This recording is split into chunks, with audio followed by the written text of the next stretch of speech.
पाणिनि अष्टाध्यायी जब लिखी गई तो सबसे पहला सूत्र उसका क्या था? वृद्धिरादैच। पाणिनि अष्टाध्यायी का सबसे पहला सूत्र क्या था? वृद्धिरादैच। वृद्धिरादैच क्यों रखा गया? एक महत्वपूर्ण प्रकरण है। वृद्धिरादैच को ही पहला सूत्र क्यों रखा गया? इसलिए रखा गया, मैं आपसे बताऊं। वृद्धि का मतलब होता है बढ़ना।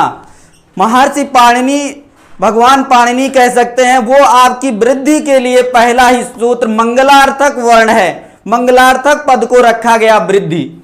पहला सूत्र क्या है? वृद्धिरादैच। ये अष्टाध्यायी का पहला सूत्र है, अष्टाध्यायी का पहला सूत्र है। सर बोल दिया करो, ये इंपॉर्टेंट है, लिख लो फिर। जी जी जी, बिल्कुल बिल्कुल, हम ध्यान देते रहेंगे। अर्चना यादव जी, बहुत बहुत धन्यवाद बताने के लिए। Siya Agrawal ji, good evening sir. Jaikaran Bharti ji, good evening sir, good evening. Siya Agrawal ji, sir जो भी दिक्कतें आप बताइए बिल्कुल आप नोट कर लिया करिए, हम बता देंगे। जहां पर भी दिक्कत रहेगी आप नोट करते चलिए। वैसे भी आपको भी समझ में आने लगा होगा इतने दिन से कि कठिन जहां इंपॉर्टेंट कहां है, और वैसे तो हम बता देते हैं। यदि भूल जाते हैं तो आप नोट करते चलिए, जहां पे आपको समझने लायक चीजें हैं वो नोट कर लिया करिए। अष्टाध्यायी हमने बताया कि महर्षि पाणिनि द्वारा रचित जो व्याकरण ग्रंथ था उसका पहला सूत्र था वृद्धिरादैच। वृद्धि का मतलब ही होता है बढ़ना। तो महर्षि पाणिनि ने क्या किया? ये मंगलार्थक पद का प्रयोग किया, वृद्धि। आप व्याकरण पढ़ रहे हो इसलिए आपकी वृद्धि हो। मैं भी आपके लिए कामना करता हूं कि आप जिस उद्देश्य से पढ़ रहे हो आपकी भी वृद्धि हो। मैं इसी मंगलार्थक शब्द के साथ आपको संज्ञाओं के विषय में प्रवेश कराता हूं, संज्ञाएं बताता हूं। तो आप वृद्धिरादैच पढ़िए, ठीक है। वृद्धिरादैच पहला ये संज्ञा सूत्र है जो वृद्धि करने वाला सूत्र है। आज से प्रश्न पूछेगा, वृद्धि करने वाला सूत्र कौन, संज्ञा सूत्र कौन सा है? वृद्धि संज्ञा करने वाला सूत्र बताइए। इस तरह से आपसे प्रश्न पूछेगा यूपी टेट की परीक्षा में। जी नोट कर लीजिए, पूछेगा आपसे कि वृद्धि संज्ञा करने वाला सूत्र कौन सा है। तब आप क्या लिखेंगे? वृद्धिरादैच, वृद्धिरादैच, ठीक है। इतना आपको नोट कर लेना है। नोट कर लिए, देखिए। और इसको हम तोड़ देते हैं। अब क्या इसमें तोड़ देंगे तब आपको समझ में ज्यादा आएगा। इसको वृद्धि कर देंगे, और ये जो ये रा को विसर्ग हो गया तो बचा बड़ा आ, तो ये आत हो गया। और ता को दा हो जाता है, या ये दा को ता करेंगे तो ये चर्त संधि जो पहला वर्ण हो जाता है, और जस्त में तीसरा वर्ण हो जाता है, तो ये इसको ता कर देंगे, ठीक ना। और फिर आइच। इतना आपको समझ में आ गया? नहीं समझ में आया तो बताइए। तोड़ दिए हैं, वृद्धि आत ऐच, वृद्धि आत ऐच। कुछ विद्वानों ने कहा कि इस वृद्धिरादैच सूत्र में 3 पद हैं। 3 पद हैं, कौन कौन से? वृद्धि आत ऐच। लेकिन कुछ विद्वानों का मत है कि इसमें 2 केवल पद हैं, वृद्धिरादैच, वृद्धि आदैच। उनका क्या मानना था? वृद्धि आदैच, उनका यह मानना था, ठीक ना। तो आप ध्यान दीजिए, वृद्धि का मतलब होता है बढ़ना। अच्छा, आत और ऐच, मैं आपसे एक दिन और चर्चा किया था कि जहां पर ये तपर कर ये ता वर्ग लगा होता है स्वर के बाद, तो ये तपरस तत्काल सूत्र एक होता है।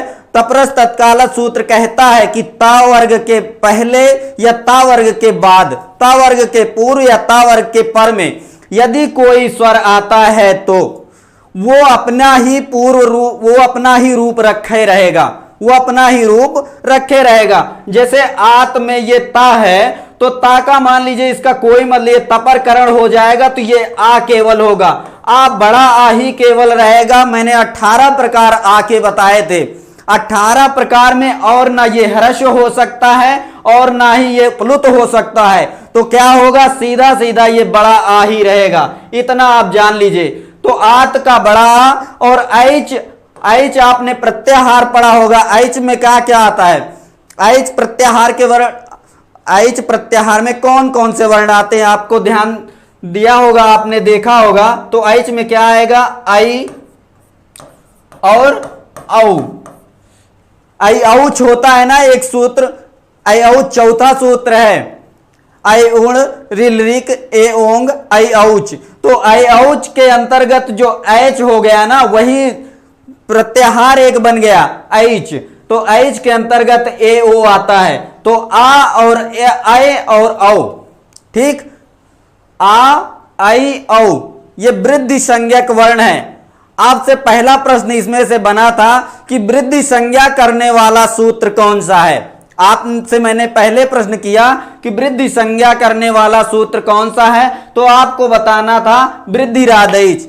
अब अगला प्रश्न क्या होगा, अगला प्रश्न बनेगा कि वृद्धि संज्ञक वर्ण कौन कौन से हैं, या वृद्धि संज्ञक इनमें से कौन सा वर्ण है। तो वृद्धि संज्ञक वर्ण आप आ और ऐ और औ, यही तीन वर्ण है वृद्धि संज्ञक वर्ण। आप इतना याद रखिएगा, ये ना ध्यान दीजिएगा कि बड़ा आ है तो ये दीर्घ का होगा, ऐसा बिल्कुल नहीं है। बड़ा आ, आई और औ ये वृद्धि संज्ञक वर्ण है। आपसे प्रश्न पूछ लेगा, उसमें तीन विकल्प में से एक दे देगा, तो उसमें से पूछेगा कि इसमें वृद्धि संज्ञक वर्ण कौन सा है। मान लीजिए बड़ा आ रख दिया तो आपको लगेगा कि ये तो दीर्घ का है, फिर आप तीन में से कोई एक चुन लोगे तो फिर गलत हो जाएगा।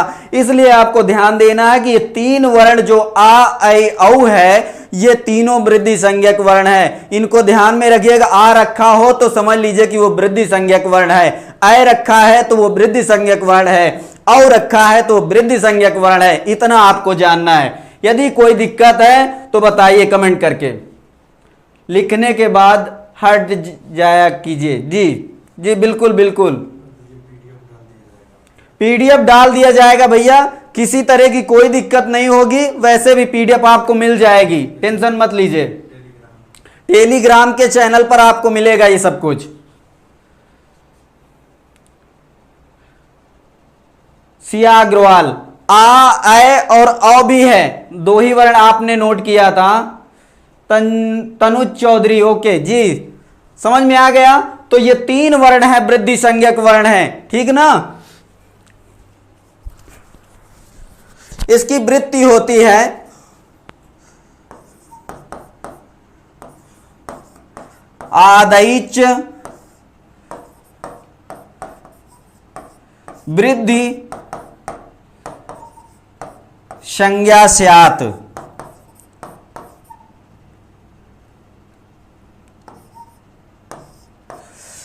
आदैच वृद्धि संज्ञा स्यात्। आदैच, आदैच मैंने बताया कि आ और आत निकालेंगे तो बड़ा आ निकलेगा, और ऐच में आय और औ निकलेगा। तो आ ऐ औ को वृद्धि संज्ञा स्यात् माने कहना चाहिए।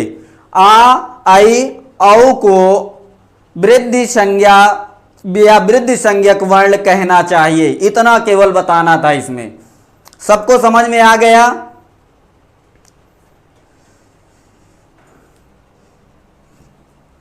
तनुज चौधरी, क्या हाल है सर जी? जी मैं बिल्कुल ठीक हूं, आप भी ठीक से होंगे ऐसा आशा करता हूं। लेकिन मन से पढ़िए, कोई दिक्कत हो तो आप कमेंट करिएगा।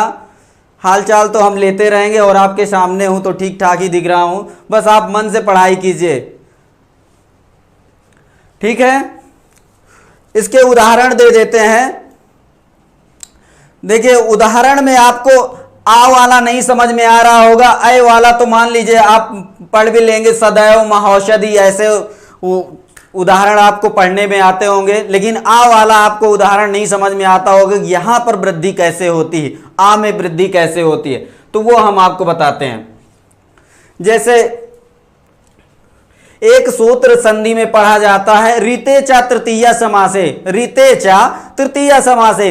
तो रीत शब्द के पूर्व में यदि कोई तृतीया समासिक वर्ण रखा हो तो उसका जो है क्या हो जा, अर न होकर आर हो जाता। वहीं पर वृद्धि हम आपको दिखाते हैं। जैसे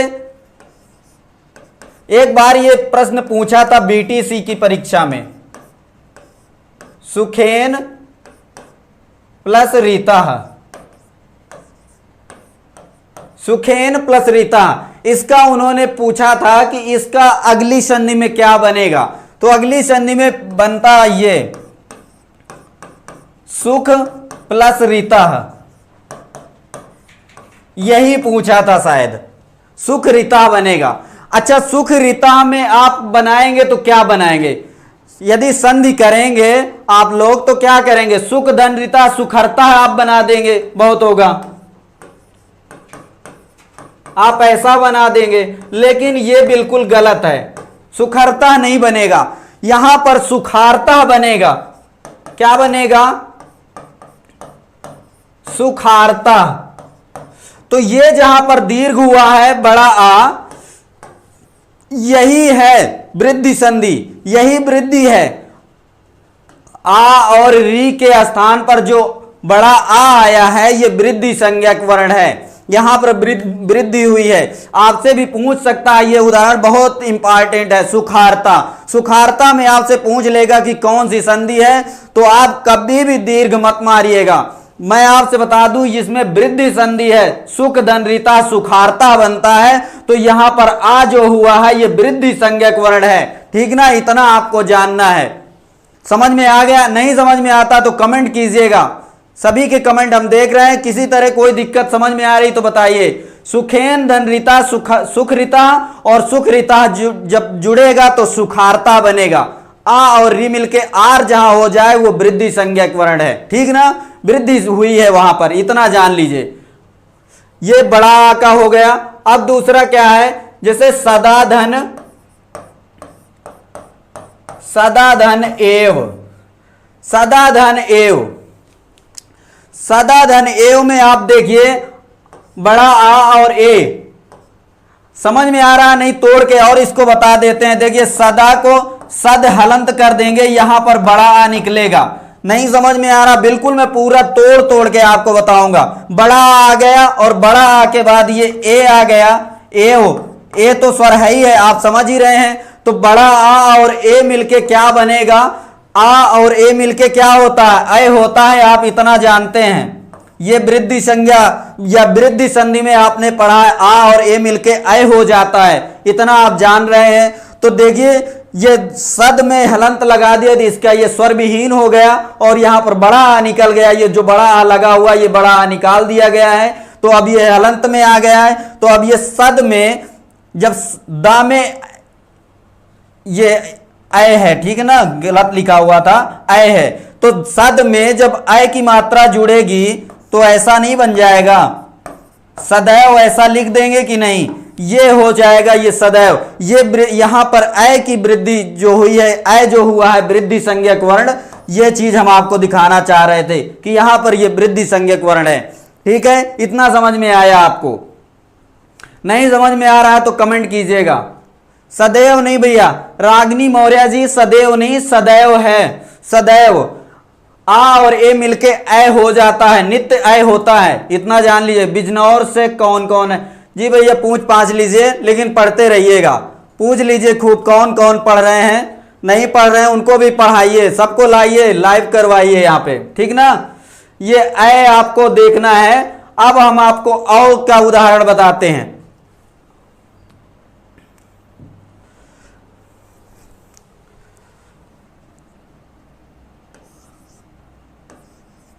महाधन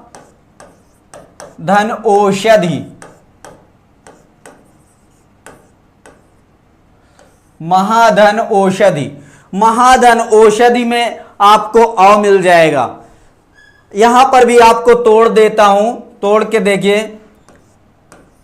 मह में हलंत कीजिए, हा में, इसके बाद क्या निकलेगा? बड़ा आ, बड़ा आ निकलेगा। फिर इसके बाद आपको ओ मिल जाएगा। फिर इसके बाद मान लीजिए इसको भी अलग कर दीजिए, ये शदी हो गया। ठीक ना, आ ओ। अब आ और ओ की संधि हम करते हैं तो आ ओ क्या हो जाएगा? आओ हो जाएगा।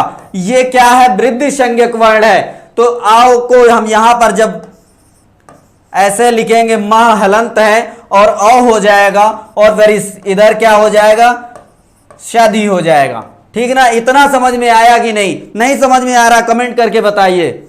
देखिए जब हलंत हो जाएगा तो जब इसमें स्वर जुड़ेगा तो सीधे से ये महाव हो जाएगा, ऐसे लिख लेंगे। और फिर सदी आपको उधर मिला ही है।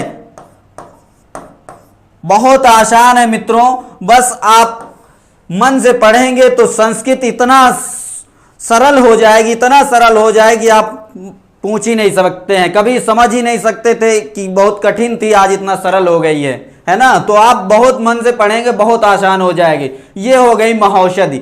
आपको वृद्धि संज्ञा सूत्र आपको पता चल गया। वृद्धि संज्ञा करने वाला सूत्र कौन सा है? वृद्धि राधइच है। वृद्धि संज्ञक वर्ण कौन कौन से हैं? वृद्धि संज्ञक वर्ण है आ, ऐ, औ होता है। तो आ का भी हमने प्रयोग बता दिया, ऐ का भी प्रयोग बता दिया और औ का भी प्रयोग बता दिया। ठीक ना, आ गया जी। बहुत बहुत धन्यवाद जी। अभी आगे सब कुछ बताएंगे, टी संज्ञा, उपधा संज्ञा, संयोग संज्ञा, आदेंग गुणा, सब कुछ बताएंगे। बस टेंशन लेने की जरूरत नहीं है, बहुत सही जगह पे आप पढ़ रहे हैं। लेकिन आपसे विशेष गुजारिश है, जो लोग लाइव हैं वो लाइक करना बिल्कुल ना भूलें और अपने यार दोस्तों को शेयर करना ना भूलें। यदि अच्छा लग रहा है तो कमेंट करना भी बिल्कुल मत भूलिए। ठीक ना, इतना तो जरूर करते रहा करिए। थोड़ा सा इतना मोटिवेट होते हैं तो थोड़ा सा और अच्छा लगता है और पढ़ाने में मजा आता है। आगे चलते हैं।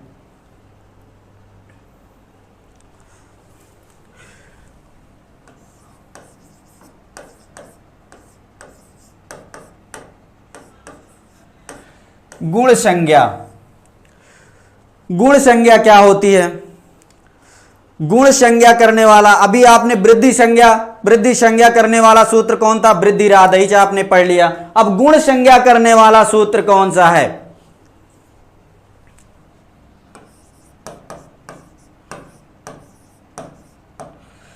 आदेंग गुणा। आदेंग गुणा, इतना आप जान लीजिए, आदेंग गुणा। ठीक है, पढ़ने में आ रहा है। आदेंग गुणा, गुण संज्ञा करने वाला सूत्र कौन सा है? तो आपसे पूछ लेगा 4 विकल्प में, तो एक विकल्प में ये आदेंग गुणा दिया रहेगा, तो आप इतना बता देंगे आदेंग गुणा होता है जो गुण संज्ञा करता है। अच्छा, इसमें मान लीजिए आद गुणा दिया हो,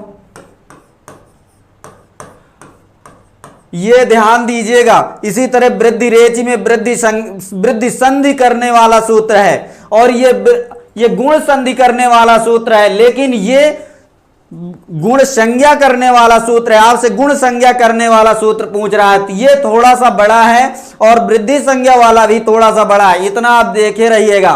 आदेंग गुणा वृद्धि राधइच, उसमें वृद्धि रेचि होता है ना, और इसमें आद गुणा होता है। तो ये गुण संधि करता है और ये गुण संज्ञा करता है। ठीक ना, इतना आप जाने रहिएगा। दोनों में अंतर है और थोड़ा सा अंतर है, उस अंतर को आप पहचाने रहिएगा।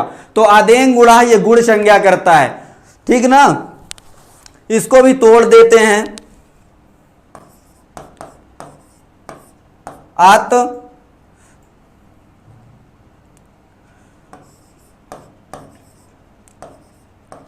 एंग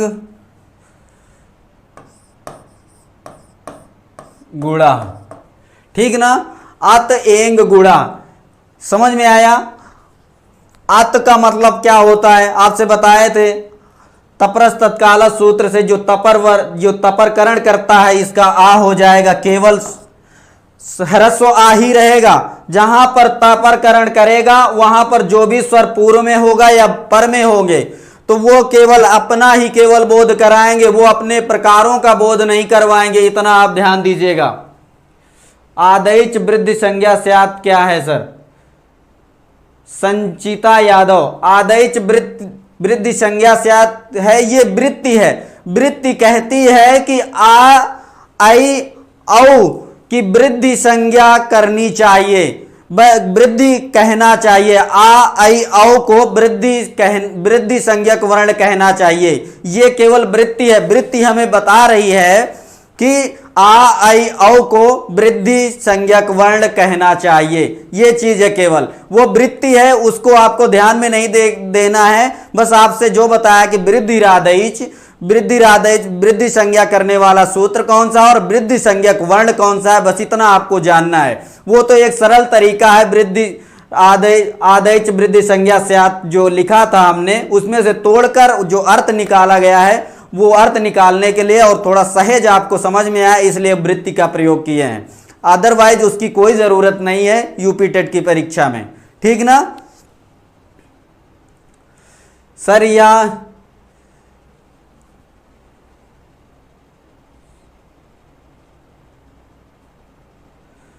संज्ञा या संधि पढ़ा रहे हो?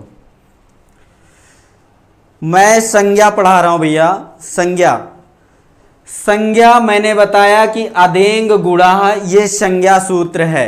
लेकिन ऑप्शन में आपसे परीक्षा में देखिए, मैं आपको कंफ्यूजन आपका दूर करने के लिए मैंने बताया कि यदि आपसे पूछ लेगा कि वो गुण संज्ञा करने वाला सूत्र कौन सा है, यदि आपका पहला ऑप्शन में आद गुणा इस तरह से दे दिया तो आप सीधा से यही मारना दें। इसलिए मैंने बताया कि ये गुण संधि करता है और ये गुण संज्ञा करता है, इसको आपको नहीं ध्यान देना है और इसको ध्यान देना है। ये गुण संज्ञा करता है, ये गुण संधि करता है, ठीक ना। तो आपको केवल इसको ध्यान में देना है। केवल आपकी कंफ्यूजन के लिए मैंने ये लिख दिया था कि कभी ऐसा ना हो कि अधेंग गुणा की जगह में आपको आद गुणा समझ में आ जाए। तो थोड़ा सा डिफरेंट जो चीजें हैं वो चीज मैं बता रहा हूं, बिल्कुल आप कंफ्यूजन में ना रहिए, इस वजह से मैंने इस चीज को रखा है, ठीक है। आ हो गया। और एंग प्रत्याहार के अंतर्गत कौन कौन से वर्ण आते हैं? ए और ओ, ए और ओ आता है। आत से आप समझ लीजिए कि ये तपरकरण हुआ है तो आ बचा है, और ये एंग में ता के बाद में जो पर में है तो एंग प्रत्याहार है। तो एंग प्रत्याहार के अंतर्गत आप जानते हैं, प्रत्याहार आपने पढ़ा है, आई उण रिलिक ए ओंग। तो ए ओंग का जो है ए और अंगा तक जो ए ओंग था, देखिए किसी तरह आपको कोई दिक्कत ना होनी चाहिए, इस चीज को मैं ध्यान में रखते हुए, ये सूत्र था तीसरे नंबर का, माहेश्वर सूत्र का तीसरे नंबर का सूत्र था। तो इसको जब प्रत्याहार बनाया गया तो ये पहला वर्ण ले लिया गया और इसको ले लिया गया, तो ये बन गया एक प्रत्याहार। क्या बन गया? एक प्रत्याहार। तो एक प्रत्याहार में हमने बताया था कि अंतिम वर्ण जो होता है, अंतिम वर्ण की इत संज्ञा और तस्य लोपा से लोप हो जाता है तो उसका कोई मतलब नहीं होता। इसलिए ये दो वर्णों का केवल यहां पर मतलब है, एंग प्रत्याहार का मतलब है।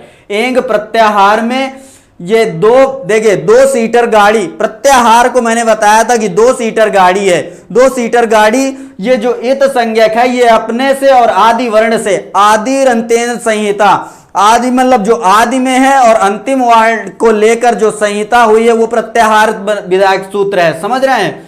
तो ये पहला वर्ण और ये पहला वर्ण और ये अंतिम वर्ण, इन दोनों को लेकर ही प्रत्याहार बनाया गया है और इनके बीच के वर्ण को रखा जाता है। ये पहला वर्ण तो रखा जाएगा लेकिन इत संज्ञक वर्ण नहीं रखे जाते, उनका लोप हो जाता है, वो इत संज्ञक वर्ण होते हैं। इत संज्ञक का कोई मतलब नहीं होता है, केवल प्रत्याहार बनाने में प्रयोग किया जाता है बस, ठीक है। एंग प्रत्याहार के अंतर्गत दो वर्ण आते हैं, ये और ये मान लीजिए आपसे पूछ लिया कि गुण संज्ञक वर्ण कौन कौन से हैं, ये आपको बहुत ध्यान देना पड़ेगा। एंग प्रत्याहार तो आप समझ लेंगे, एंग प्रत्याहार में ए हो जाता महेश गणेश, आप पढ़े होंगे गुण संधि में महेश और गणेश, या और तमाम सारे उदाहरण आप पढ़ते हैं ना, सूर्योदय हो गया जैसे। तो ये गुण संधि आपने पढ़ा होगा, तो जहां पर ओ होता है ए होता है वो गुण संज्ञक वर्ण तो है ही है, लेकिन आ जो होता है ये भी गुण संज्ञक वर्ण है, इसको भी जाने रहिए। गुण संज्ञक वर्ण कितने हैं? 3 हैं, आ ए ओ। जैसे वृद्धि संज्ञक वर्ण 3 है, आ आई औ है, उसी तरह गुण संज्ञक वर्ण 3 है, आ ए ओ। समझ में आया जी? बहुत बहुत धन्यवाद बीरेन चौधरी जी, समझ में आ गया जी, बहुत बहुत धन्यवाद। रितिका त्रिपाठी सर क्वेश्चन भी करवाएंगे? पहले भैया आप समझते जाइए, थोड़ा सा समझेंगे नहीं तो फिर क्वेश्चन कैसे करवा पाएंगे। आप समझते जाएंगे तो फिर आगे क्वेश्चन भी हो जाएगा। और वैसे भी हम क्वेश्चन तो बताते ही चलते हैं, जो भी क्वेश्चन बनना होता है आप नोट करते चलिए, आपकी कोई सारी दिक्कतें यहाँ सॉल्व हो रही हैं। क्वेश्चन कैसे बनेंगे, कैसे बनाएगा, कैसे पूछेगा यूपी टेट की परीक्षा में, सब कुछ हम सॉल्व करवा रहे हैं, ठीक ना।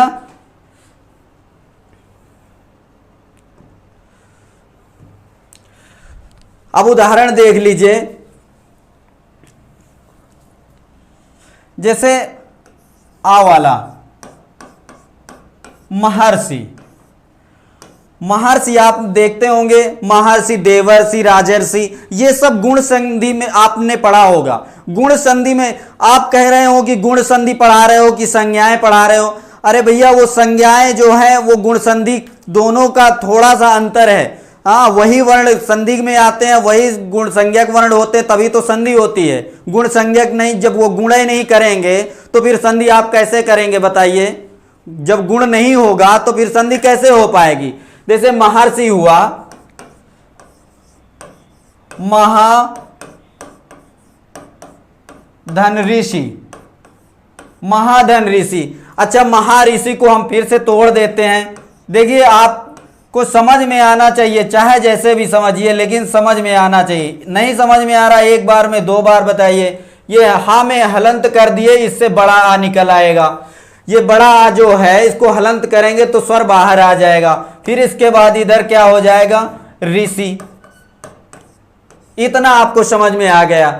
आ और री मिलकर क्या हो जाएगा, आर होना चाहिए, लेकिन यहां गुण हुआ है, गुण हुआ है तो गुण होगा तो अर हो जाएगा, गुण होगा तो अर हो जाएगा। इतना आपको ध्यान में रखना है, अर हो जाएगा, ठीक ना। तो अर आप इतना जान गए, अर हो जाता है ना। तो आ को देखिए, रा, ऋषि, री का तो रा हो जाता है। आप यण संधि पढ़े होंगे तो री का रा हो जाता है, लेकिन जो ये आ हुआ है ये गुण हुआ है, ठीक ना। इतना आपको ध्यान में रखना है। तब क्या बनेगा, महर्षि बनेगा। अच्छा, कोई कह दे कि अच्छा आ और री मिलके अर, यहां पर कहते हैं गुण होगा, आ और री का गुण हो जाएगा।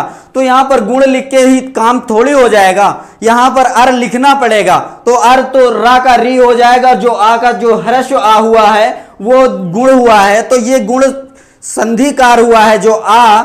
यही तो हम कहना चाह रहे हैं कि आ जो है ये गुण संज्ञक वर्ण है, गुण संज्ञक वर्ण है। जो गुण संज्ञक वर्ण होगा वही गुण संधि करेगा, समझ रहे हैं।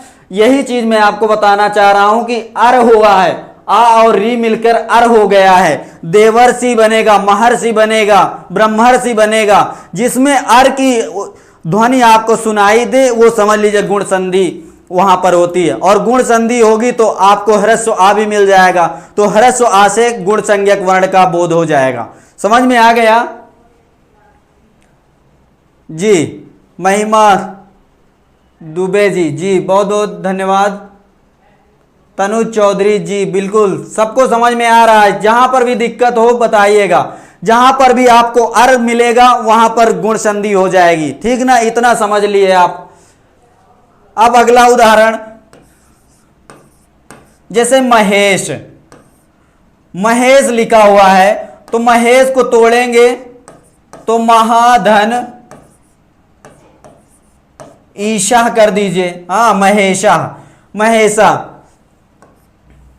ईश्वरों में जो महान है, महा मतलब महान है जो ईश्वर, महान है जो ईश्वर कौन, महेश, भगवान शिव, भगवान भोलेनाथ, महादेव है ना। तो वे महादेव के लिए महेश आया है।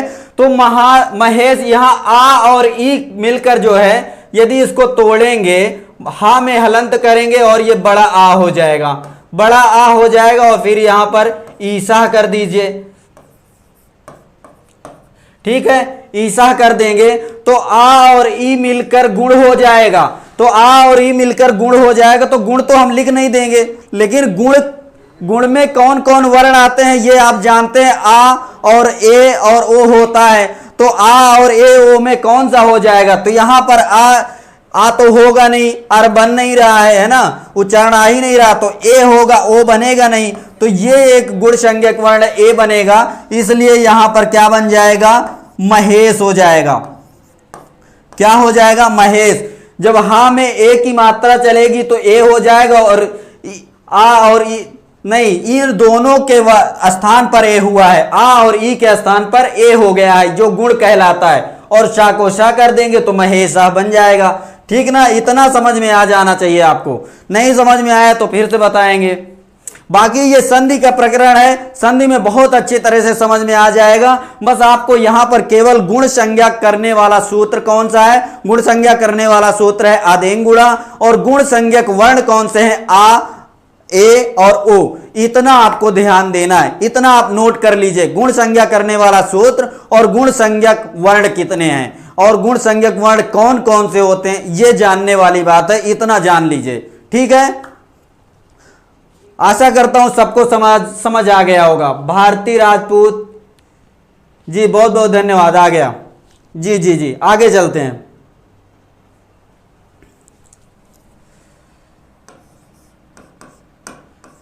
संयोग संज्ञा,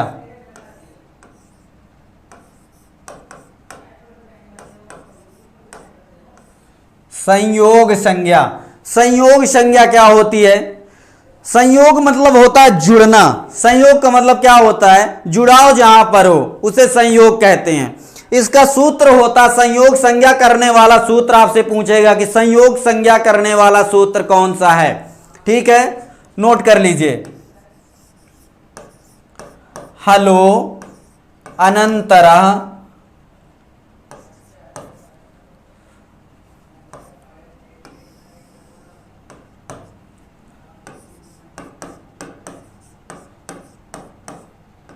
संयोगा, हलो अनंतरा संयोगा, हलो अनंतरा संयोगा, इतना आप जान लीजिए, हलो अनंतरा संयोगा। अच्छा, इसमें जो ये वर्ण है हलो है, ये मूल रूप से हल है। क्या है, हलह, हला बहुवचनांत है, हला क्या है, बहुवचनांत है। अच्छा, ये ओ कैसे हो गया, ये भी थोड़ा सा प्रकरण कठिन है, कहिए तो बता देते हैं कि ओ कैसे हो गया, नहीं तो बस इतना ही जानते रहेंगे तो भी अच्छा रहेगा, नहीं समझ में आ रहा तो बता देंगे।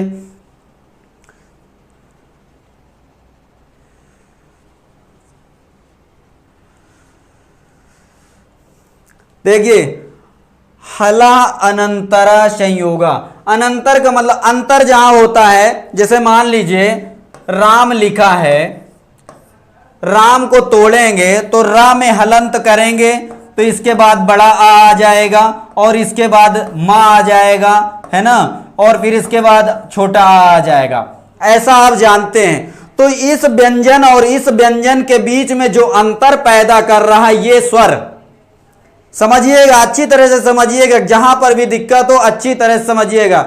सर एक श्लोक सुना दीजिए। जी वीरेंद्र चौधरी जी, बिल्कुल सुना दूंगा, बिल्कुल, बहुत लोगों की फरमाइशें हैं, मैं सुना दूंगा, थोड़ा सा कल सुना दूंगा, आज नहीं कल, आज के लिए क्षमा चाहता हूं, कल सुना दूंगा। पहले यहां ध्यान दीजिए। देखिए, जैसे हमने हलो अनंतरा, अंतर का मतलब होता है जहां बीच में जो है रुकावट हो, जहां बीच में स्पेस हो, वो अंतर कहलाता है ना, या बीच में किसी तरह का कोई अंतर हो। मान लीजिए हमारे और आपके बीच में ये इंटरनेट का अंतर है, नहीं तो हम आपके सामने है कि नहीं, मोबाइल और हमारे बीच में इंटरनेट है या माध्यम एक जुड़ाव है, नहीं सामने होते तो कोई अंतर नहीं होता है ना, बीच में कोई व्यवधान नहीं होता। तो जहां व्यवधान हो उसे अंतर कहते हैं और जहां व्यवधान ना हो उसे अनंतर कहते हैं, इतना समझ लीजिए। जैसे राम लिखा है तो रा का बड़ा आ, ये अंतर है, दूसरे व्यंजन से मिलने में बीच में स्वर का व्यवधान है ना, स्वर का व्यवधान आ गया तो ये अंतर हो गया। लेकिन अनंतर कह रहा, हलो अनंतरा संयोगा, हलो अनंतरा, तो दो या दो से अधिक व्यंजन जब बीच में कोई स्वर का वो ना हो, रुकावट ना हो, किसी तरह का स्वर ना आया हो, दो या दो से अधिक व्यंजन जब एक साथ हो तब वहां पर क्या होता है, वहां पर होता है संयोग संज्ञा, हलो अंतरा संयोगा। हल के बीच में कोई अंतर ना, मतलब अंतर ना हो, किसी स्वर का संयोग ना बीच में बनता हो तो उसे संयोग संज्ञा कहते हैं। जैसे अग्नि, अग्नि जैसे लिख दिया गया तो इसमें आप निकालेंगे, आ निकल आएगा, गा में हलंत करेंगे, फिर क्या लिखेंगे, ना में हलंत करेंगे, छोटी ई निकलेगा, ऐसे आप लिखेंगे, है कि नहीं। अग्नि को ऐसा ही लिखा जाता है शायद, आप जानते होंगे ऐसा लिखा जाता, तो गा और ना के बीच में कोई स्वर नहीं आता है, तो ये क्या हो गया, यहां पर संयोग संज्ञा हो गई। गा और ना के बीच में कोई स्वर ना हो, जहां किसी स्वर का व्यवधान ना हो, वहां पर संयोग संज्ञा होती है। हलो अनंतरा संयोगा। ठीक ना, इतना आपको समझ में आ गया होगा। और उदाहरण बता देता हूं मैं आपको, जैसे राष्ट्र हो गया, राष्ट्र, राष्ट्र को तोड़ेंगे तो रा हो जाएगा, बड़ा आ हो जाएगा, मूर्धन्य शा हो जाएगा, हलंत कर, ये आधा है, हलंत होगा ही, फिर इसके बाद टा हो जाएगा, हलंत हो जाएगा, और फिर रा हो जाएगा, है ना। तो इतने शब्दों की रा जो है, इतने शब्दों की जो है क्या हो जाएगी, संयोग संज्ञा हो जाएगी। इतने शब्दों की क्या हो जाएगी, संयोग संज्ञा हो जाएगी। ठीक ना, इतना आपको समझ में आ गया। जहां नहीं समझ में आएगा, जहां जी अंतरा बिना अवरोध के, जी कोई अवरोध ना, दो व्यंजन या दो से अधिक व्यंजनों के बीच में किसी तरह का कोई स्वर का अवरोध ना हो, किसी स्वर का व्यवधान ना हो, उसे क्या कहते हैं, संयोग संज्ञा होती है। बहुत आसान और सरल भाषा में और आपको बिल्कुल समझाते हुए चलना है हमें। तो मैं आपको बता दूं संयोग संज्ञा क्या होती, थोड़ा सा बताकर फिर आगे बढ़ते हैं। संयोग संज्ञा जान लीजिए, फिर से एक बार आपको मौका मिला है। संयोग संज्ञा क्या है,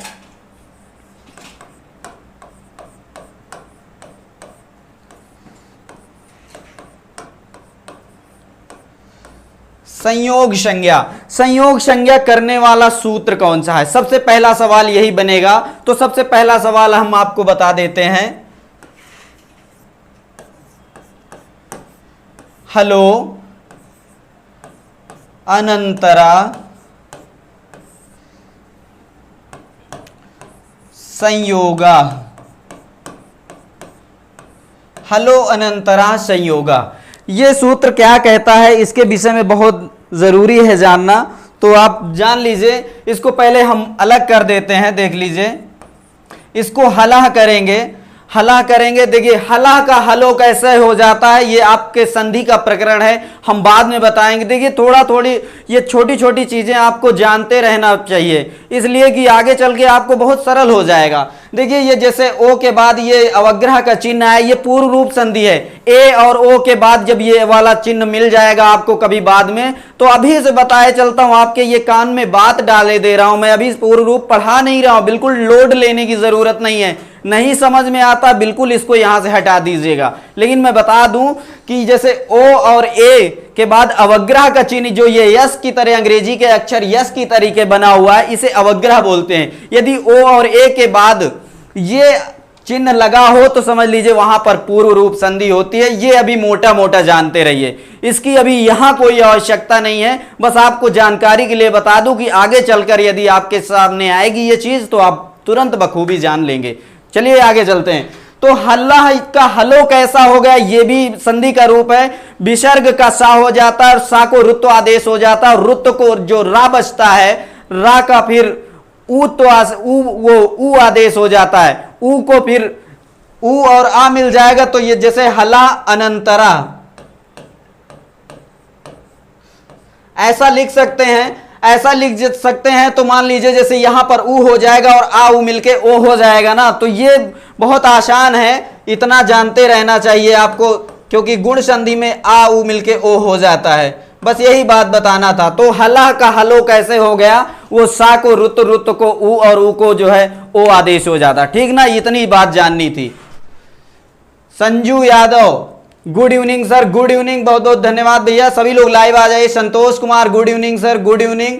रंजना वर्मा सर जी मैं तो आने से पहले ही लाइक कर देते हैं, बहुत बहुत धन्यवाद आपका, इतना प्यार मिलता है, बहुत अच्छा लगता है। बस लाइक करते रहिए, कमेंट करते रहिए, नहीं समझ में आता तो कमेंट करते रहिएगा। जहां पर दिक्कत हो लाइक करना तो ठीक है, लेकिन नहीं समझ में आता तो मेरा पढ़ाना फिर वहां व्यर्थ हो जाएगा। तो आप पढ़ रहे हैं तो आपको समझ में भी आना चाहिए, इसलिए कमेंट जरूर किया करिए जी। आगे चलते हैं। तो कहता है हल अनंतरा संयोगा। तो हल क्या होता है, हल के बारे में हमने बताया कि हल जो होता है, हल प्रत्याहार के अंतर्गत जो होते हैं वो व्यंजन कहलाते, सारे व्यंजन होते हैं हल के अंतर्गत। तो कहता है अंतर माने क्या होता है, व्यवधान। व्यवधान या बीच में जो आपके हमारे बीच में जो किसी तरह की दूरी हो जाती, किसी तरह का व्यवधान हो, तो उसे जो है क्या कहते हैं, अंतर कहते हैं। लेकिन अनंतरा, किसी तरह का व्यवधान ना हो, मतलब व्यंजन ही व्यंजन हो, 2 या 3 हो, 4 हो, 5 हो, कितने भी व्यंजन रख दिए जाएं, बीच में किसी स्वर का व्यवधान ना हो। स्वर की बात देखिए, वर्णों की बात यहां चल रही है, किसी स्वर वर्ण की का व्यवधान ना हो, उसे कहते हैं संयोग संज्ञा। समझ में आ गया? हलः अनंतरा संयोगा, मतलब हल के बीच में किसी स्वर का ना आना संयोग संज्ञा हो जाए। जैसे मैंने बताया था आपको, राष्ट्र, राष्ट्र में यदि इसको तोड़ेंगे तो रा को हलंत करेंगे तो क्या निकलेगा, बड़ा आ निकलेगा। समझ रहे हैं? रा को हलंत करेंगे तो बड़ा आ निकलेगा। फिर इसके बाद क्या निकलेगा, मूर्धन्य श निकलेगा, मूर्धन्य श निकलेगा। मूर्धन्य श में हलंत कर दीजिए क्योंकि ये आधा पहले से है। फिर इसके बाद क्या आएगा, टा आएगा, टा को भी हलंत कर दीजिए, ये आधा टा है ही है। देखिए इसमें आपको पूरा टा दिख रहा है, लेकिन ये जो टा है ये पूरा नहीं है, ये आधा होता है। लेकिन जो लगा होता है, ये नीचे जो रा लगा है, ये पूरा रा है, इतना जरूर ध्यान रखिएगा। तो इसके बाद टा के बाद फिर रा लिख देते हैं, तो रा को हलंत करेंगे तो इधर आ जाएगा। तो हमने कहा कि हला अनंतरा संयोगा, हल के बीच में किसी हल के मतलब 2 हल हो या 2 से ज्यादा हल हो, उनके बीच में स्वर ना आए तो संयोग संज्ञा हो जाती है उन व्यंजन, उन वर्णों की। तो यहां पर रा है, ये हल वर्ण है। अच्छी तरह से देख लीजिए, जो व्यंजन वर्ण होते हैं उन्हें हल वर्ण कहते हैं। हल को ही व्यंजन कर, एक दूसरे का पर्याय है। हल प्रत्याहार के अंतर्गत जो भी वर्ण आते हैं उन्हें व्यंजन वर्ण कहते हैं, इतना जान लीजिए। तो रा एक ये व्यंजन वर्ण है, और रा के बाद क्या है, ये आ है जो ये स्वर है, और ये क्या है, ये भी हल वर्ण है, व्यंजन वर्ण है। तो क्या इसकी संयोग संज्ञा होगी? कदापि नहीं होगी। इसलिए नहीं होगी क्योंकि बीच में स्वर आ गया है, तो इसको हटा देते, इसकी संयोग संज्ञा नहीं होगी। इतना जान लीजिए मोटे मोटे तौर पे, ठीक है। ज्योत्सना सिंह, ज्योत्सना सिंह, राम राम सर जी, राम राम भैया। बिल्कुल सब लोग मन से पढ़ते रहिए, जहां भी दिक्कत हो बताइएगा, मैं बहुत मन से पढ़ा रहा हूं आप लोगों के लिए। देखिए अब क्या है, मूर्धन्य श है, फिर इसके बाद टा है, फिर इसके बाद रा है। अब देखना यह है कि आपको कहीं दिखाई दे रहा है बीच में स्वर कोई वर्ण है, आ ई उ री ली ए ओ ऐ औ से कोई वर्ण आपको नहीं दिखाई दे रहा है, केवल और केवल 3 वर्ण व्यंजन दिखाई दे रहे हैं। तो जहां पर स्वर का बाधक, स्वर बाधक वर्ण ना आए, किसी स्वर का व्यवधान न उत्पन्न हो, केवल और केवल व्यंजन वर्ण हो, वहां पर क्या होती है, उन वर्णों की संयोग संज्ञा होती है। यदि राष्ट्र में दे दिया, राष्ट्र शब्द दे दिया, आपसे पूछ लिया कि राष्ट्र शब्द में किन किन शब्दों की, किन किन वर्णों की संयोग संज्ञा हुई है, तो आपको बताना पड़ेगा मूर्धन्य श, ट और र, इनकी संयोग संज्ञा हुई है। बहुत आसान है, आपको समझ में आ गया होगा, आशा करता हूं ऐसा। जिन्हें नहीं समझ में आया बताइएगा भैया। मूर्धन्य श, ट और र की संयोग संज्ञा हुई है, इतना समझ लीजिए, क्योंकि बीच में किसी स्वर का व्यवधान नहीं हुआ है। बस आगे चलें, चलते हैं आगे। किसी को कोई दिक्कत हो तो कमेंट कीजिए। Virendra Chaudhary, good evening sir, बहुत बहुत गुड इवनिंग। सभी लोग बस लाइव आ जाइए, मन से पढ़िए। किसी तरह कोई दिक्कत हो तो कमेंट करिएगा, कमेंट करना बिल्कुल मत भूलिएगा, क्योंकि आपका एक कमेंट, देखिए मुझे, मैं गलत बता रहा हूं या गलत लिख दूं तो भी आप कमेंट करके बताएं, नहीं सर यहां पर ये गलत हुआ है, तो भी देखिए इंसान हूं और मानवीय त्रुटि तो लाजमी है। मानवीय त्रुटि मुझसे भी हो सकती है, मानव का एक स्वभाव होता है गलती होना, तो मुझसे भी गलती हो सकती है। इसके लिए मैं क्षम्यता, मतलब उसमें मैं क्षमा आपसे प्रार्थी हूं कि किसी तरह के कोई दिक्कत हो तो आप तुरंत कमेंट के माध्यम से बताइएगा, क्योंकि आप ना गलत पढ़िए और ना मुझे पढ़ाने दीजिएगा गलत, ठीक ना।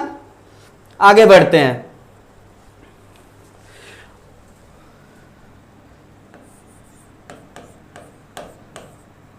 अगला है अनुनासिक संज्ञा।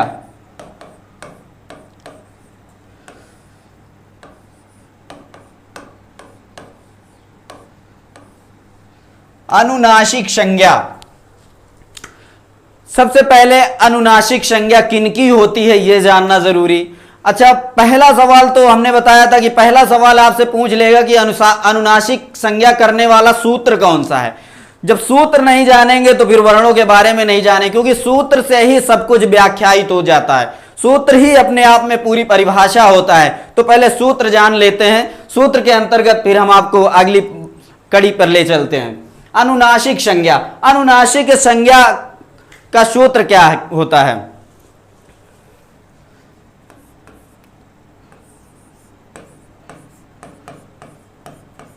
मुख नासिका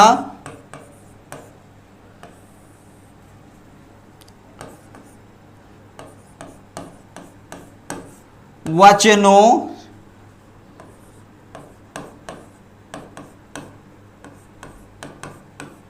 नासिका, मुख नासिका वचनों अनुनासिका। देखिए यहां पर फिर वही वर्ण आ गया जो अभी हलो अनंतरा संयोगा में आया था, वही शब्द यहां आ गया। ओ के बाद अवग्रह लगा है, ये पूर्व रूप संधि है। जहां पर एक पाई लगी हो उसके बाद ये अंग्रेजी के अक्षर का यस वर्ण बना हो, वहां पर पूर्व रूप संधि होती है। ये जान लीजिए, ये कभी भी आपके सवाल में पूछेगा। तो आगे तो मैं संधि में आपको बहुत विस्तार से इसके बारे में बताऊंगा, लेकिन अभी प्रकरण आया है तो मैंने सोचा कि थोड़ा सा ज्ञान बांटते चलते हैं, क्या जाता है। तो इतना जान लीजिए, इसको अभी अभी दिमाग में रख लीजिए, इसकी जानकारी अभी जरूरी नहीं है, बस थोड़ा सा जानते रहिए कि जहां पर यह अवग्रह यस वाला लगा हो उसके पहले ओकार या एकार हो, एक पाई लगी हो, वहां पर पूर्व रूप संधि होती है, बस इतना जान लीजिए। तो ये क्या कहता, अनुनासिक संज्ञा, अनुनासिक संज्ञा करने वाला सूत्र कौन सा है? मुख नासिका वचनों अनुनासिका, मुख नासिका वचनों अनुनासिका। इसको तोड़कर लिखते हैं, पदच्छेद करते हैं। देखिए जब पदच्छेद करेंगे तब आपके समझ में बहुत अच्छे से आएगा, इसलिए इसको पदच्छेद करते हैं तो समझ में आ जाएगा। मुख करेंगे, फिर इसके बाद कौन सा वर्ण है? नासिका, नासिका, फिर क्या है?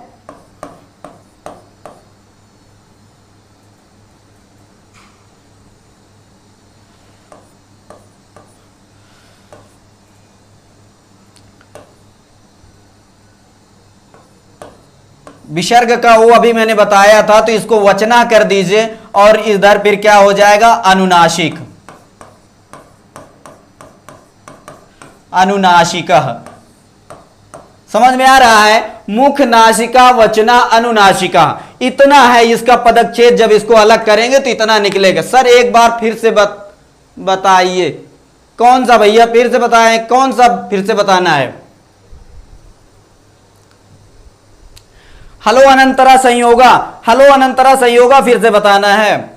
देखिए मैंने कहा था दो, जब हल के बीच में दो या दो से ज्यादा अक्षर लिखे हो, जैसे जहां पर कट अक्षर होते, राष्ट्र, अग्नि, ये शब्द पद, जैसे मतलब कट अक्षर वाले शब्द, तो उनमें जो है आपको दिखाई देगा कि व्यंजनों के बीच में स्वर वर्ण नहीं आता है। तो जहां पर स्वर का व्यवधान ना हो, किसी तरह का बीच में स्वर ना आया हो, किसी तरह की बाधा ना पैदा करता हो स्वर, केवल और केवल व्यंजन व्यंजन वर्ण आ रहे हो, वहां पर जो लगातार व्यंजन आएंगे, उतने जितने लगातार व्यंजन आएंगे, 2 या 3 वर्ण, 4 वर्ण, लगातार जितने वर्ण आएंगे उनकी संयोग संज्ञा होती है। मैंने बताया ये जैसे राष्ट्र मैंने लिखा था, तो राष्ट्र शब्द में रा को हलंत किया, बड़ा आ, और इसके बाद ये आधा मूर्धन्य शा है, तो मूर्धन्य शा को हम आधा है तो इसमें हलंत तो वैसे भी लग जाएगा, स्वर है ही नहीं है तो स्वर आएगा नहीं। फिर इसके बाद ये टा जो लिखा है, ये टा आपका दिख भले पूरा रहा है कि ये पूरा टा है, लेकिन ये पूरा टा नहीं होता है, जो उसके नीचे लगा होता है वो पूरा होता है, ये टा आधा होता है। तो टा में हलंत लगाएंगे, आधा टा है ही है, फिर रा है, रा में आ है, रा में आ छुपा हुआ क्योंकि रा पूरा है। तो अब जैसे रा के बाद ये रा और शा का संयोग संज्ञा नहीं होगा, क्योंकि इसके बीच में स्वर का आगमन हुआ है, स्वर का व्यवधान पैदा हुआ है, इसलिए इन दोनों की संयोग संज्ञा नहीं होती। और संयोग संज्ञा हमेशा व्यंजनों के बीच में होती है। कहता हला, संयोग किनका? हला का, मतलब व्यंजनों का संयोग हो जहां पर। तो यहां पर स्वर आया है तो स्वर से इसका संयोग नहीं होगा। यहां पर मूर्धन्य श, ट और र इनके बीच में किसी तरह के स्वर व्यवधान पैदा नहीं हुआ है, इसलिए इन तीनों का संयोग संज्ञा हुआ। बस यही बात अभी हम बता चुके हैं, आप भी जान लीजिए जी। सिया अग्रवाल, ओके। देवल पांडे, जी सर बिल्कुल सब लोग समझ रहे हैं, बहुत अच्छा लग रहा है। किसी को कोई दिक्कत होगी तो बताइएगा। क्या अब ये अनुनासिक संज्ञा पढ़ लेते हैं। अनुनासिक संज्ञा क्या कहता है? मुख नासिका वचनो अनुनासिका। ठीक, देखिए एक बार फिर मैं आप सभी से अनुरोध कर दूं, जितने भी आपके ग्रुप हैं, आपके संपर्क में कोई पढ़ना चाहता, सभी को शेयर कर दीजिए। सबसे विशेष गुजारिश है, सभी लोग शेयर कर दीजिए अपने शाखाओं को, यार दोस्तों को, जो भी हैं पढ़ना चाह रहे हैं सभी को। ठीक है, सखा सखाइन जो भी हैं आपके संपर्क में पढ़ने वाले सबको, हाँ ठीक है ना। मुख नासिका वचनो अनुनासिका, मुख नासिका वचना अनुनासिका इसका पदच्छेद वर्ण है। तो मुख नासिका वचना, वचन माने क्या होता है? वचन शब्द क्या होता है? वचन जो हम मुख से बोलते हैं, और मुख से जो बोलते हैं वर्ण होता है, वर्ण से शब्द और शब्द से एक लंबा वाक्य बनता है। तो सबसे छोटी इकाई क्या होती? वर्ण।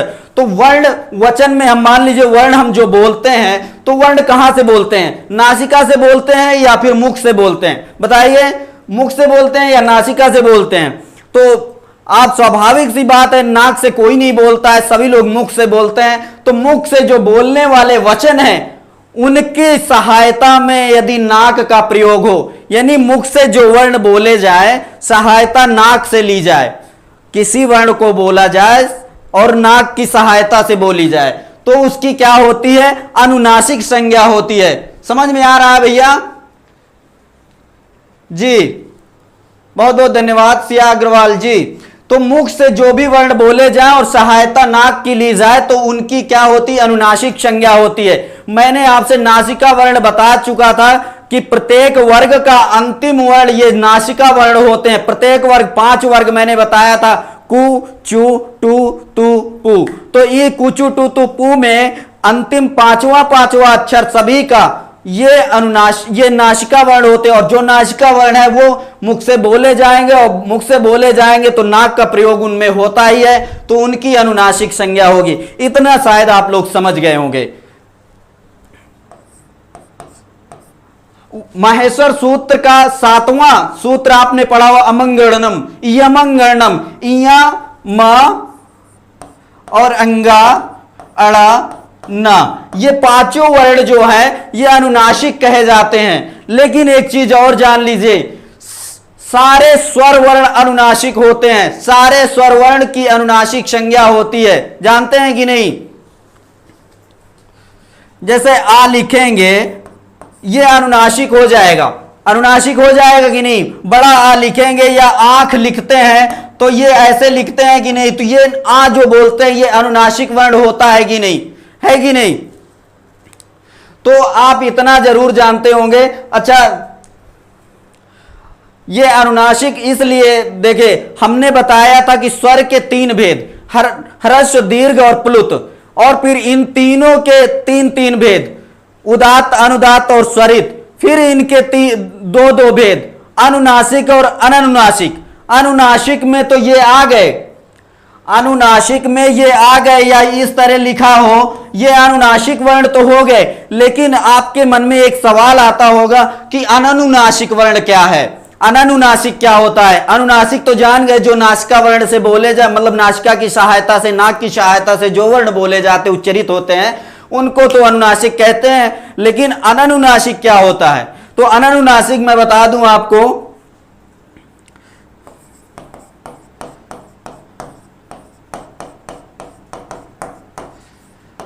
अननुनासिक को ही निरानुनासिक कहते हैं।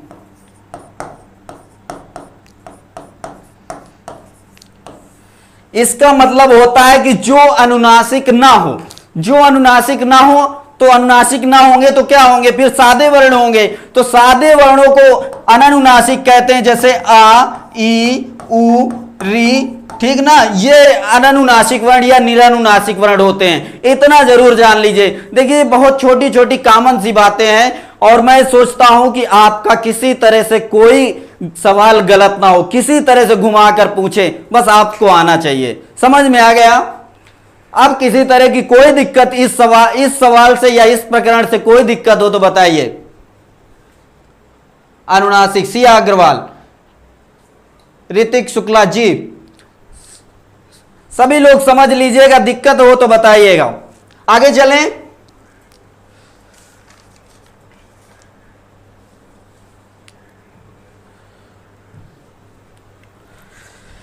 अब अगला प्रकरण है सवर्ण संज्ञा का। सवर्ण संज्ञा किसे कहते हैं, यह भी जानने वाली चीज है।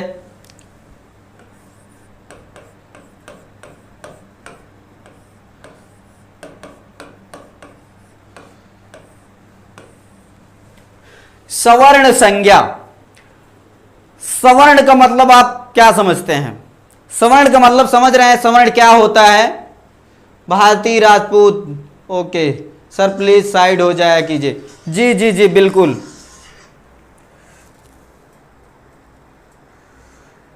लिख लीजिए भैया, जो लोग नहीं लिख पाए हैं वो लिख लीजिए जरूर। सवर्ण संज्ञा, सवर्ण देखिए वर्णों की जो सवर्णता हो, जो एक ही आकार के हों या एक ही तरह के हों, उन्हें सवर्ण कहते। जैसे गोरा रंग का व्यक्ति हो और उसके साथ गोरा रंग का व्यक्ति हो, काले वर्ण का व्यक्ति हो तो काले वर्ण का, तो उनकी क्या होती है? सवर्णता होती है। समझ में आया?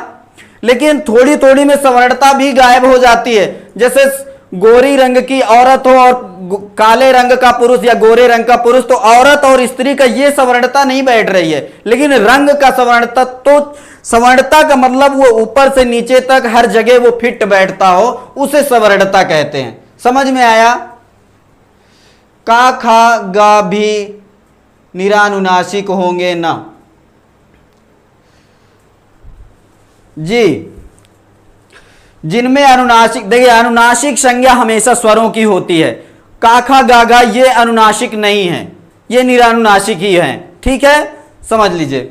अब सवर्ण संज्ञा पे हम बात करते हैं। सवर्ण संज्ञा, वर्ण जो सवर्णता हो, तो सवर्णता कैसे पता चलेगी? इसका सूत्र है तुल्यास्य प्रयत्नम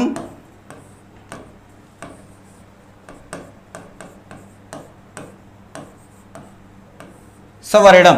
तुल्यास्य प्रयत्नम सवर्णम, सूत्र जरूर पढ़ना सीख लीजिए, क्योंकि इसको जब आप पढ़ लेंगे तो थोड़ा सा आसान हो जाएगा। बाकी हिंदी में तो मैं सारी व्याख्या दे ही देता हूं, इसको जरूर देख लीजिए। तुल्यास्य प्रयत्नम सवर्णम, तुल्यास्य प्रयत्नम सवर्णम।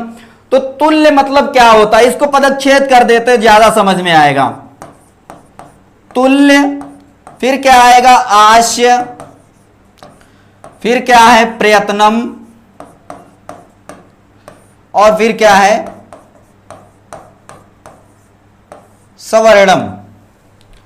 तुल्य, आस्य, प्रयत्नम, सवर्णम, इतने ही वर्ण हैं जो यहां पर संधि करके रखे गए थे। ठीक ना? तो ये तुल्य मतलब क्या होता है? तुल्य मतलब होता है समान। अखाड़े में दो यदि पहलवान लड़ रहे हो तो तुलना दोनों की होगी तभी वो लड़ेंगे। एक छोटा हो, एक बहुत बड़ा हो, बच्चा हो और बहुत बड़ा पहलवान से थोड़ी लड़ाएंगे। तुल्य हो, समान हो। तो समानता यहां पर किस चीज की? यहां पहलवानों की समानता नहीं, यहां वर्णों की समानता की बात हो रही है। जी,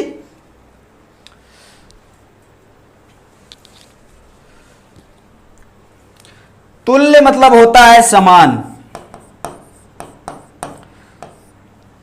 आस्य का मतलब होता है उच्चारण स्थान। क्या होता है? उच्चारण स्थान, आस्य कहते हैं।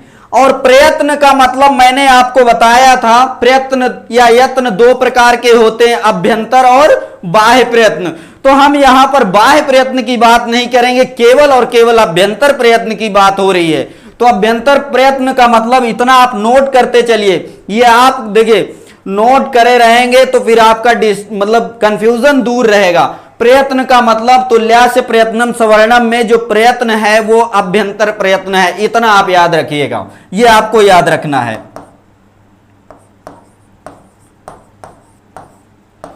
आभ्यंतर प्रयत्न, ठीक।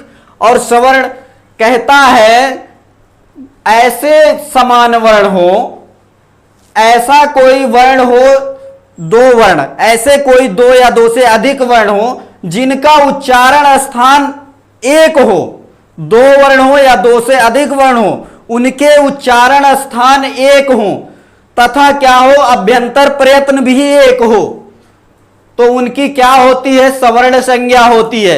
इतना जान लीजिए। समझ में आ रहा है? बहुत कठिनाई तो नहीं लग रही है, बताइएगा।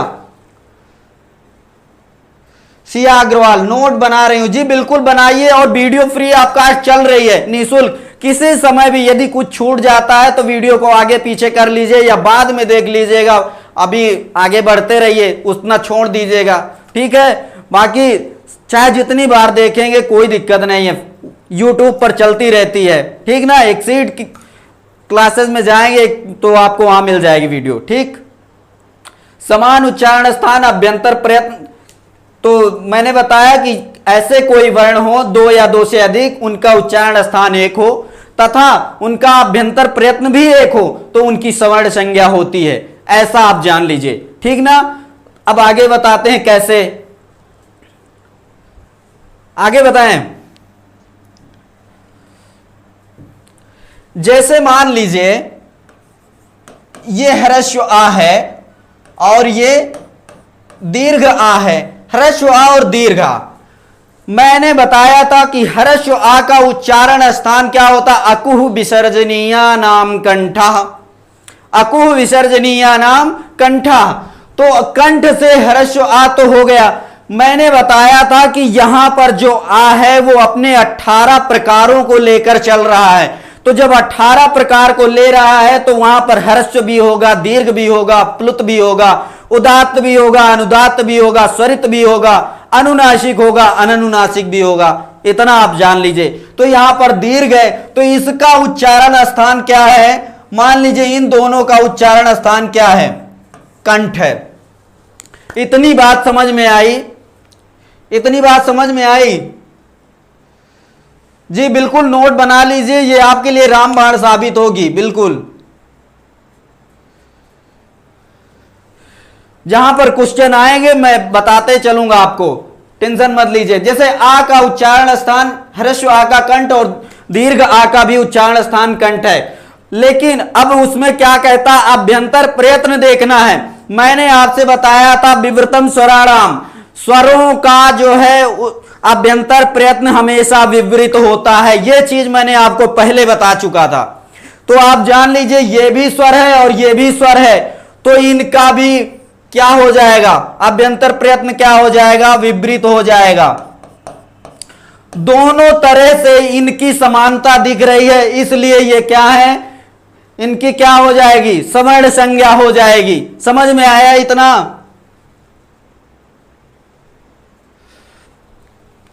अब अगला देख लेते हैं। यदि ह्रस्व ई है और दीर्घ ई है, ह्रस्व ई और दीर्घ ई, ह्रस्व ई और दीर्घ ई में इनका ई का उच्चारण स्थान हमने आपसे बताया था इचु यशा नाम तालु। क्या बताया था, इचु यशा नाम तालु। यदि इसका उच्चारण स्थान दोनों का तालु होगा, क्योंकि 18 प्रकार इनके भी हमने बताए थे। ई यदि ह्रस्व है, दीर्घ है और प्लुत है, तो फिर इनके उदात्त अनुदात्त स्वरित भी होंगे, इनका अनुनासिक अननुनासिक भी होगा। तो इस तरह से 18 प्रकार हो जाएंगे। तो ये तालु के दोनों हो गए। और मैंने बताया था कि स्वरों का विवृत होता ही है, विवृतम स्वराणाम। तो स्वर का जब विवृत होता है तो आसानी से बस यहां पर विवृत लिख दीजिए। समझ में आया? तो ये उच्चारण स्थान इन दोनों का समान है और अभ्यंतर प्रयत्न भी समान है, इसलिए ये सवर्णी है। समझ में आया ना जी? बिल्कुल सब लोग बहुत मन से पढ़ते रहिए, कहीं पे भी दिक्कत आए आप तुरंत कमेंट कीजिएगा। इतना समझ में आया? ऊ का देख लीजिए, ह्रस्व ऊ और दीर्घ ऊ। मैंने ऊ का भी बताया था कि उच्चारण स्थान क्या होता है, ओष्ठ। उपपद्मानीया नाम ओष्ठौ, उपपद्मानीया नाम ओष्ठौ। तो ऊ का ये से ओष्ठ होता है तो दोनों का ऊ का ओष्ठ हो जाएगा, क्योंकि इसके भी 18 प्रकार होते हैं। ठीक ना, ओष्ठ हो गया। और स्वरों का विपरीत होता ही है, ये दो मैं पहले आपको बता चुका हूं, यहां पे भी वही लागू होता है क्योंकि ये भी दोनों स्वर ही हैं, यहां पर भी विपरीत हो जाएगा। तो इनका उच्चारण स्थान ओष्ठ और अभ्यंतर प्रयत्न दोनों का विपरीत, इसलिए ये भी सवर्णी हैं, इतना जान लीजिए। अब क्या हो गया, री बचता है, री का भी देख लीजिए। ये ह्रस्व री और ये दीर्घ री।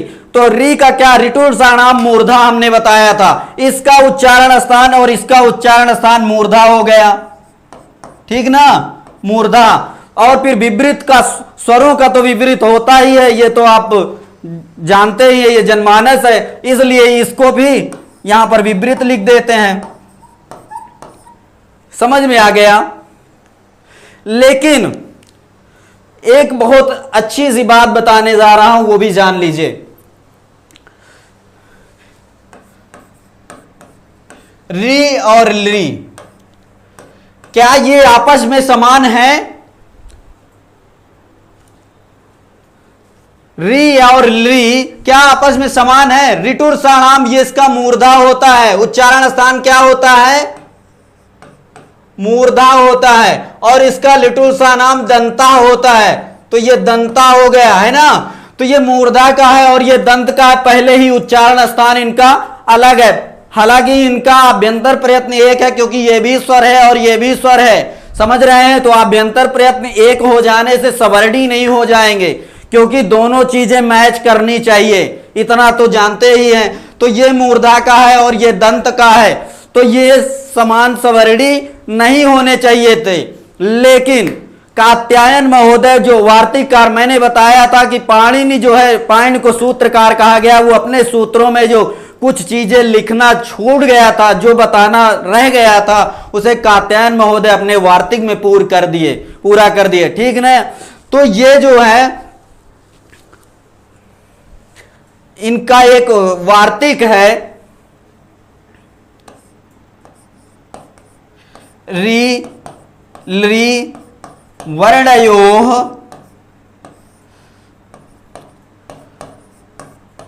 मिथः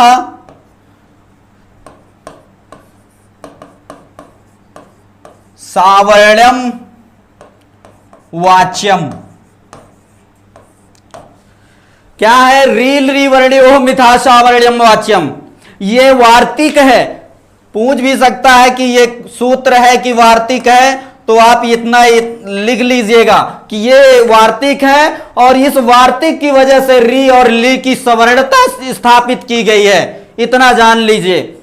अब वो कैसे होगा हम अभी बताए दे रहे हैं। रील री वर्ण्यो मिथा सावर्ण्यम वाच्यम, ठीक ना।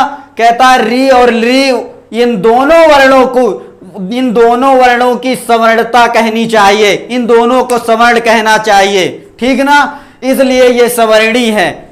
इतना केवल आपको नोट कर लेना है। अब मैंने आपसे एक चीज पहले बताया था, री का प्रकार कितना, 18 प्रकार का री होता है, और ली का मैंने बताया था कि इसका दीर्घ अभाव होता है। ये दीर्घ नहीं होता है, केवल ह्रस्व ही रहता है, ली हमेशा ह्रस्व में ही रहेगा। प्रश्न आपसे ये पूछेगा जरूर कि ली ह्रस्व है या इसका दीर्घ होता है कि नहीं होता है, या पूछ लेगा 4 विकल्प में किसका ह्रस्व वो दीर्घाभाव होता है।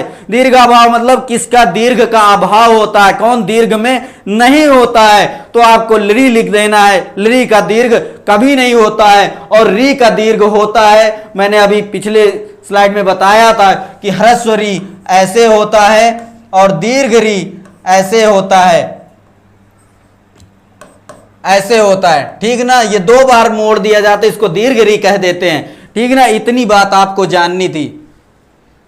18 और 12 जी, री ये इसकी 12 होती है, ये री 12 प्रकार का, क्योंकि इसका 6 प्रकार गायब हो जाएगा, क्योंकि दीर्घ होता नहीं है, प्लुत होता है। और फिर इस तरह से दीर्घ में जो गायब है दीर्घ वाला, उसका अनुनासिक अनुनासिक, अरे वो अनुनासिक अनुनासिक और उदात्त अनुदात्त स्वरित, ये सभी गायब हो जाएंगे। तो 6 प्रकार गायब हो जाएगी, इस वजह से ये 12 बचेगा और ये 18। तो इनको दोनों को मिलाकर कितना हो गया? 30 प्रकार हो गए। री और ली का 30 प्रकार होता है, इतना जान लीजिए। री और ली कितने प्रकार में होते हैं? 30 प्रकार के होते हैं। इन री और ली की सवर्णता होती है। आज से प्रश्न पूछेगा कि किनकी क्या री और ली आपस में सवर्णी हैं, ऐसा प्रश्न आपसे पूछेगा तो आपको बताना है हाँ ये आपस में सवर्णी है। इसलिए क्योंकि ये कात्यायन महोदय ने एक सूत्र वार्तिक लिखा था, री ली वर्ण्यो मिथासा वर्ण्यम वाच्यम, इतना आप जानते हैं, ठीक ना।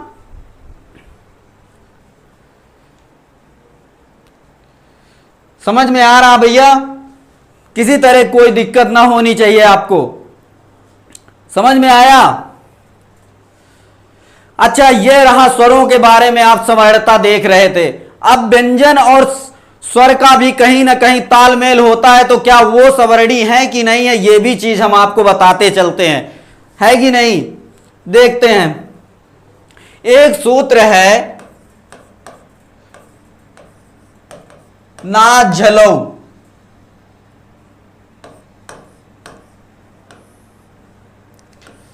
ना झलो, ना झलो, ये दो वचनांत है। जैसे बालका बालको, तो यहां दो बालक का वहां पे जैसे संकेत होता है, तो यहां अच और झल का, वो अच और हल का संकेत होता है। कहता है ना झलो, मतलब इसको पदच्छेद कर देते हैं, जैसे ना निकाल देंगे और इधर अच कर देंगे, चा को जा हो जाता है। जस तो संधि में, मैं संधि में आपको आगे बताऊंगा, झलाम जसोवंते, फिर मैं उसमें बताऊंगा आपको कि चा को जा कैसे हो जाता है, ठीक ना। अभी संधि का प्रकरण दूर है, ठीक ना। आगे चलते हैं, और ये झा जो है ये हल को, हा को झा हो जाता है, तो हा को झा कैसे होता है, झरी झरो सवर्णे, कुछ ऐसा एक सूत्र है, वहां पर भी ये झा वो हा को झा हो जाता है। तो इतना आप जान लीजिए कि यहां अच और हल, ये कहता है कि ना अच और हल की भी सवर्णता नहीं कहनी चाहिए, ना नहीं कहनी चाहिए, इतना जान लीजिए। जैसे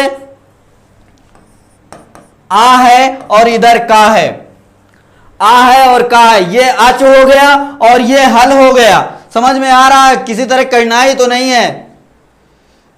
okay Kanti ji, thank you sir.